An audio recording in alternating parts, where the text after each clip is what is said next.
I went to Washington University Law School and came into contact with people like the person who hired me for my first job, Herbert Barnard, who was scheduled the following year to become president of what is now BAMSL. And so as his aide-de-camp, I was able to observe what the Bar Association was about, what it meant, and what it added to the idea of being a lawyer. That stuck with me over the years. I can remember the days of a handshake settlement of major cases.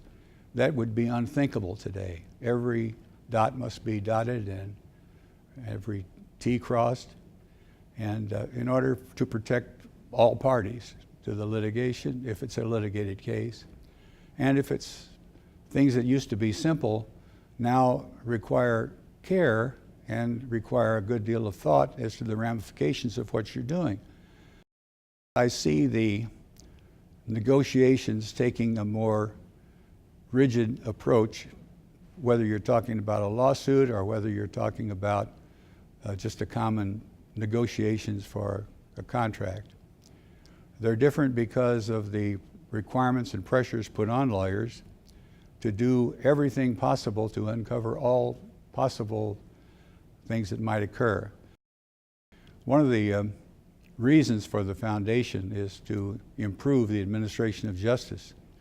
Today it's very important in the infighting that occurs at the federal level, for example, in the Congress, that we have judges who are of the very highest quality, selected from the very best lawyers that could possibly be selected, and are selected in a way that is non-political.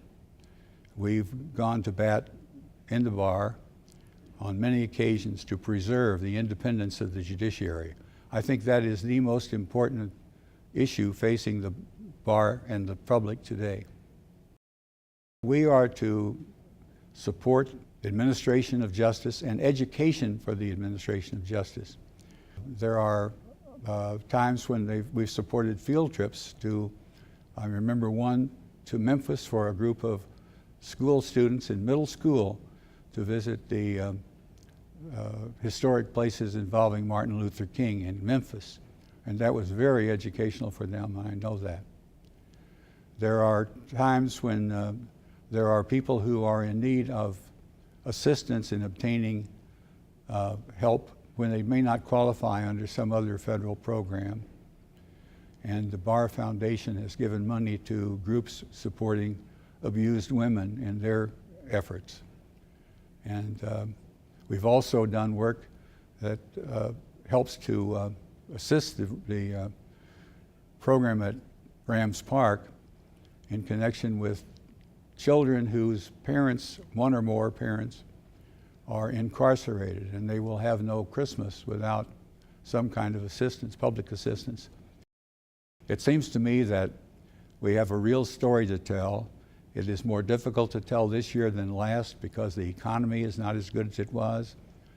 Corporations, individual firms, individuals are not in the same financial position they were in the past to make tax-deductible contributions. We all know that there are many demands on everyone for charitable dollars. So that is our task, and we've got to do it by better educating the public as to what the Bar Foundation does. It's certainly a worthy organization, and I encourage and thank everybody in the audience here tonight that has made contributions to the Bar Foundation and ask them to continue the support of this really worthwhile organization.